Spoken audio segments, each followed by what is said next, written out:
तप्त कांचन गौरांगी राधे वृंदावनेश्वरी वृषभानुसुते देवी प्रणमामि हरिप्रिय।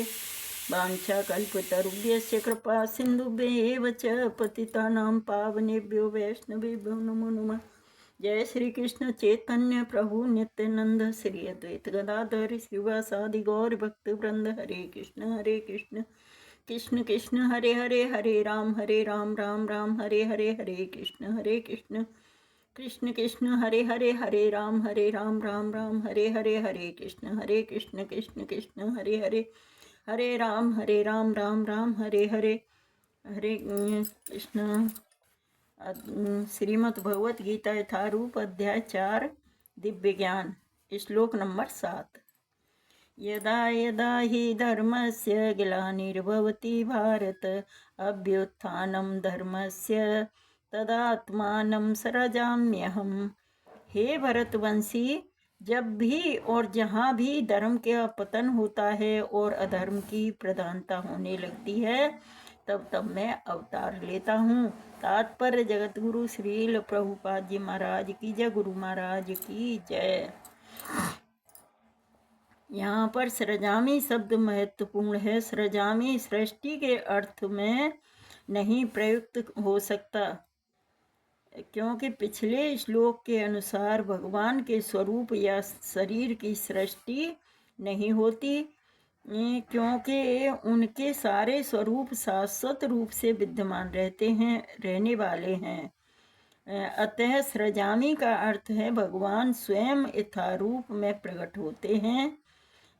यद्यपि भगवान कार्यक्रमानुसार अर्थात ब्रह्मा के एक दिन में 7वें, मनु के 28वें युग में द्वापर के अंत में प्रकट होते हैं, किंतु इस नियम का पालन करने के लिए वे बाध्य नहीं हैं, क्योंकि वे स्वेच्छा से कर्म करने के लिए स्वतंत्र हैं। अतः जब भी अधर्म की प्रधानता तथा धर्म का लोप होने लगता है, तो वे स्वेच्छा से प्रकट होते हैं। धर्म के नियम वेदों में दिए गए हैं, और यदि इन नियमों का पालन में कोई त्रुटि आती है तो मनुष्य अधार्मिक हो जाता है। श्रीमद् भागवतम में बताया गया है कि ऐसे नियम भगवान के नियम हैं। केवल भगवान ही किसी धर्म की व्यवस्था कर सकते हैं। वेद भी मूलतः ब्रह्मा के हृदय में से भगवान द्वारा उच्चारित माने जाते हैं। अतः धर्म के नियम भगवान के प्रत्यक्ष आदेश हैं। धर्मम तु साक्षात् भगवत प्रणीतम। भगवत गीता में आद्योपांत इन्हीं नियमों का संकेत है। वेदों का उद्देश्य परमेश्वर के आदेशानुसार ऐसे नियमों की स्थापना करना है, और गीता के अंत में भगवान स्वयं आदेश देते हैं कि सर्वोच्च धर्म उनकी ही शरण ग्रहण करना है। वैदिक नियम जीव को पूर्ण शरणागत की ओर अग्रसर कराने वाले हैं, और जीव जब भी असुरों द्वारा इन नियमों में व्यवधान आता है, तभी भगवान प्रकट होते हैं। श्रीमद् भागवत पुराण से हम जानते हैं कि बुद्ध कृष्ण के अवतार हैं, जिनका प्रादुर्भाव उस समय हुआ जब भौतिकवादी का बोलबाला था, और भौतिकतावादी लोग वेदों को प्रमाण बनाकर उसकी आड़ ले रहे थे। यद्यपि वेदों में विशिष्ट कार्यों के लिए पशु बलि के विषय में कुछ सीमित विधान थे,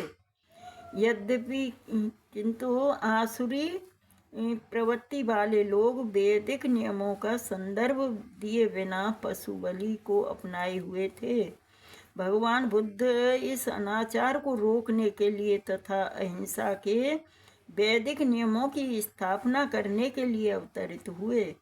अतः भगवान के प्रत्येक अवतार का विशेष उद्देश्य होता है, और इन सब का वर्णन शास्त्रों में हुआ है।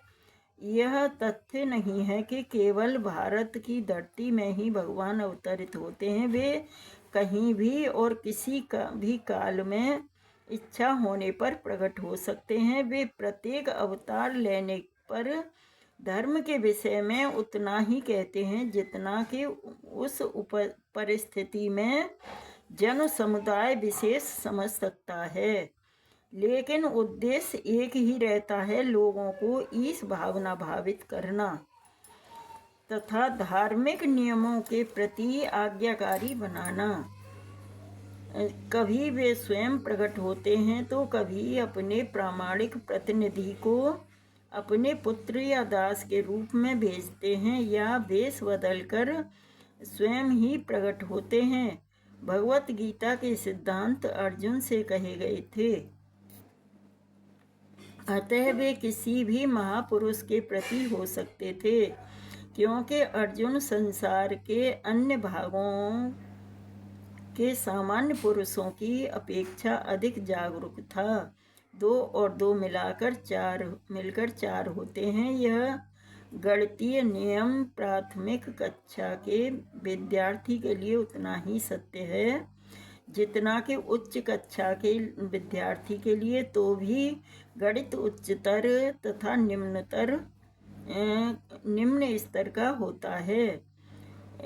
अतः भगवान प्रत्येक अवतार में एक जैसे सिद्धांतों की शिक्षा देते हैं जो परिस्थितियों के अनुसार उच्च या निम्न प्रतीत होते हैं।